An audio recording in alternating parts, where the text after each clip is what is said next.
Hello everyone, स्वागत है आप सभी का अर्जुन मैथ क्लास 6 चैनल पर। चलिए बच्चों, कक्षा 6 के गणित में हम पढ़ रहे हैं चैप्टर नंबर 4 और आज की वीडियो में हम करेंगे प्रश्नावली 4.6। तो पहला क्वेश्चन है, संलग्न आकृति देखकर लिखिए। तो यहाँ पर देखिए, ये जो आकृति दे रखी है ये वर्त की आकृति दे रखी है, इसको देखकर हमें आंसर बताने हैं। ठीक है, तो यहाँ पर पहला क्वेश्चन है वर्त का केंद्र। तो वर्त का केंद्र क्या होता है? देखिए, जब हम कोई वर्त बनाते हैं तो प्रकार और पेंसिल की हेल्प से हम वर्त बनाते हैं। तो प्रकार की नोक जहाँ पर रखी जाती है उस बिंदु को हम क्या कहते हैं? वर्त का केंद्र कहते हैं। जैसे ये वर्त बना है, यहाँ पर यदि हम प्रकार की नोक रख के इसको वर्त को बनाए तो जहाँ पर ये प्रकार की नोक रखी जाती है इस बिंदु को हम क्या कहते हैं? वर्त का केंद्र कहते हैं। ठीक है, ये वर्त के बिल्कुल ठीक बीचों बीच होता है। ठीक है, तो यहाँ पर देखिए इसका नाम क्या दिया है? ओ दिया है, तो इसका नाम हम लिखेंगे यहाँ पर ओ। तो वर्त का केंद्र ओ।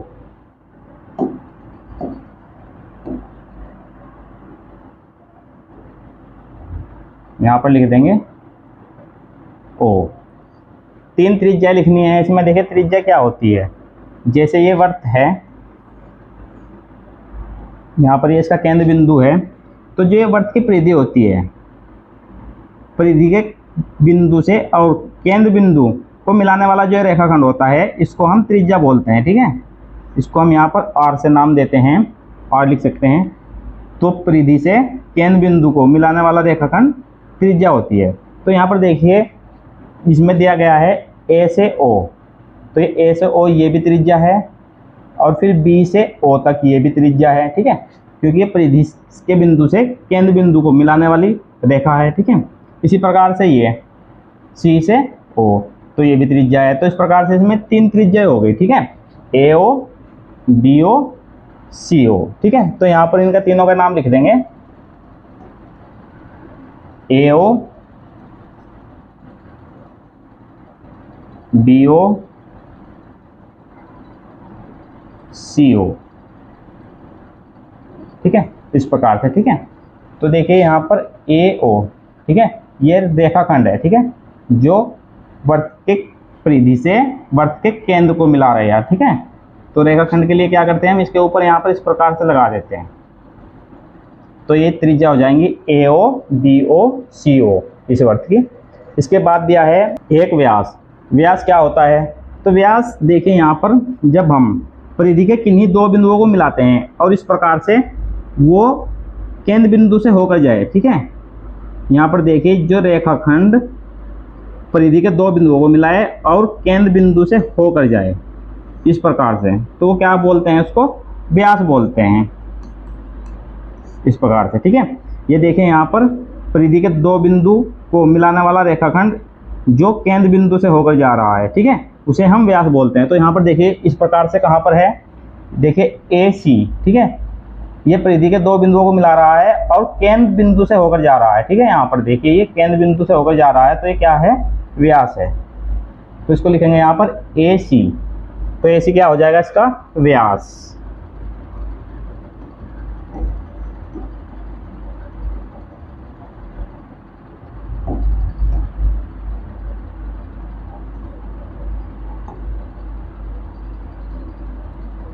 ए सी इसका व्यास हो जाएगा। इसके बाद देखिए एक जीवा। जीवा क्या होती है? जब हम परिधि के 2 बिंदुओं को मिलाते हैं, ठीक है, परिधि के 2 बिंदुओं को मिलाने वाला रेखाखंड क्या होता है? इसकी जीवा होती है। ठीक है, कहीं पर भी देखिए यहाँ पर ये भी जो व्यास है ये भी एक जीवा है। ठीक है, जो वर्त की सबसे बड़ी जीवा होती है वो व्यास होती है। ठीक है, ये व्यास भी है और जीवा भी है, इसको हम जीवा भी बोलेंगे और व्यास भी बोलेंगे। ठीक है, और यहाँ पर देखिए ये भी जीवा है इसकी। ठीक है, परिधि के कोई भी 2 बिंदुओं को मिलाने वाला जो भी रेखाखंड होगा वो क्या होगी? जीवा होगी। ठीक है, तो जो जीवा होती है वो व्यास भी होती है, लेकिन जो व्यास होता है वो जीवा नहीं होती। ठीक है, क्योंकि व्यास जो होता है, व्यास केंद्र बिंदु से होकर जाता है। ठीक है, इसलिए जो व्यास होता है वो जीवा नहीं हो सकती, लेकिन जो जीवा होती है वो व्यास भी हो सकता है, ये ध्यान रखें। ठीक है, तो यहाँ पर देखिए इस प्रकार से परिधि के 2 बिंदुओं को मिलाने वाला कोई रेखाखंड यदि आपको दिखाई दे रहा है तो यहाँ पर इस प्रकार से है, ये देखिए ई डी। ठीक है, ये परिधि के 2 बिंदुओं को मिलाने वाला रेखाखंड है ई डी। तो ये क्या हो जाएगी, इसकी जीवा हो जाएगी। तो यहाँ पर इसको लिखेंगे जीवा, ईडी, ईडी। इसके बाद देखिए अभियंतर में दो बिंदु, वर्त के अभियंतर में, वर्त के अंदर दो बिंदु बताने हैं, ठीक है। यहाँ पर देखिए बिंदु O है और बिंदु P है, तो यहाँ पर लिख देंगे O और P। इसके बाद बहिर्भाग में एक बिंदु, तो बहिर्भाग वर्त से बाहर, ठीक है। तो वर्त से बाहर देखिए यहाँ पर बिंदु दिया है क्यों, तो नाम लिखेंगे यहाँ पर क्यों।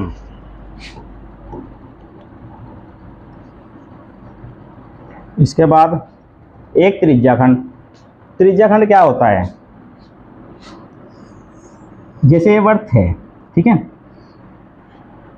तो वर्त में जब दो त्रिज्याएं हम इस प्रकार से बनाए, ठीक है, वर्त की दो त्रिज्याओं के बीच का जो एरिया होता है, ठीक है, ये वाला जो त्रिज्याओं के बीच का जो ये एरिया है, इसे हम क्या बोलते हैं, त्रिज्याखंड बोलते हैं, ठीक है। तो यहाँ पर देखिए इसमें AOB, ठीक है, दो त्रिज्याओं के बीच का ये एरिया है, ये त्रिज्याखंड है, ठीक है। और ये BOC, यहाँ पर भी देखिए ये भी त्रिज्याखंड है, ठीक है। तो हम यहाँ पर ये लेंगे छायांकित भाग वाला, ठीक है, इसको लिख देंगे, एक लिख देंगे, ठीक है। तो यहाँ पर लिखेंगे AOB,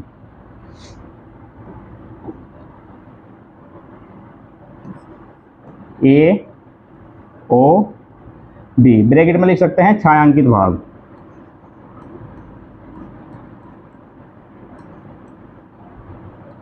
छायांकित भाग।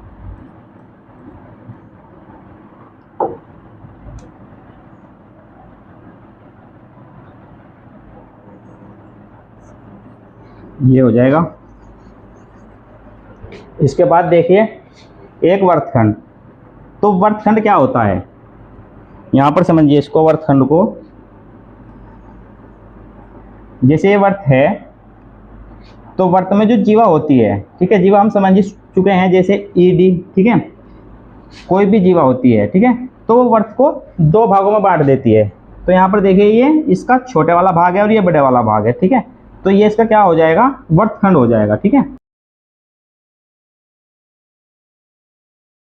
तो यहाँ पर देखिए ईडी से ये वाला जो छायांकित भाग हुआ है, ठीक है, वर्त की परिधि के बीच में और ईडी के बीच में, देखिए यहाँ पर ये वाला जो भाग है छायांकित, तो इसको हम लिख सकते हैं वर्तखंड, ठीक है। तो ये छोटा वर्तखंड है और ये इससे इधर बड़ा वर्तखंड है, दीर्घ वर्तखंड बोल सकते हैं इसको हम, ठीक है। तो हम ये जो छायांकित भाग है इसको लिखेंगे यहाँ पर ईडी, ब्रैकेट में लिखेंगे छायांकित भाग।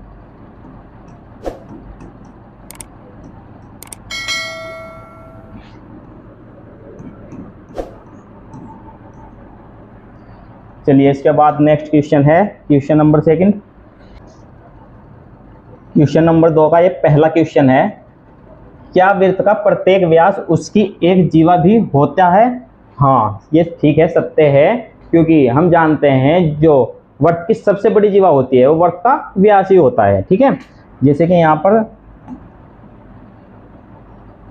ये वर्त है, ठीक है, हम जानते हैं जब परिधि के दो बिंदु को कोई रेखाखंड मिलाता है तो वह उसकी जीवा होती है, ठीक है, ये इसकी जीवा होती है, ठीक है। इस प्रकार से बहुत सारी जीवाएं हम इसमें बना सकते हैं इस प्रकार से, लेकिन जो जीवा केंद्र बिंदु से होकर जाएगी, ठीक है, जो केंद्र बिंदु से होकर जाएगी जीवा, ठीक है, वो उसका क्या होता है, व्यास भी होता है। जो जीवा केंद्र बिंदु से होकर जाती है वो वर्त का व्यास भी होता है और जीवा भी होती है, ठीक है। तो देखिए इसी प्रकार ये सत्य है, क्योंकि क्या वर्त का प्रत्येक व्यास, ठीक है, उसकी एक जीवा भी होता है, ठीक है। अब इसमें वर्त में कितने भी हम व्यास खींच लें वो केंद्र बिंदु से होकर जाएंगे, ठीक है, और वो वर्त की क्या होगी, सबसे बड़ी जीवा होगी, ठीक है। तो यहाँ पर लिखेंगे हम इसका आंसर हाँ।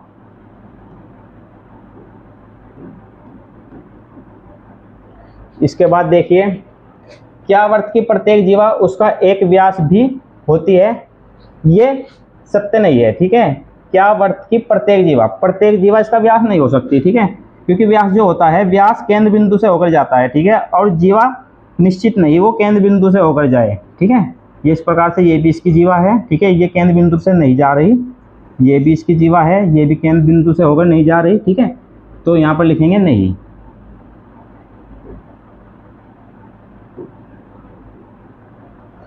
तो चलिए आज की वीडियो में इसके 2 क्वेश्चन ही रखेंगे। यदि आपको वीडियो पसंद आई है तो वीडियो को लाइक कीजिए और अपने क्लासमेट के साथ शेयर कीजिए। यदि आप चैनल पर नए हैं तो चैनल को सब्सक्राइब कर लीजिए। Thank you for watching.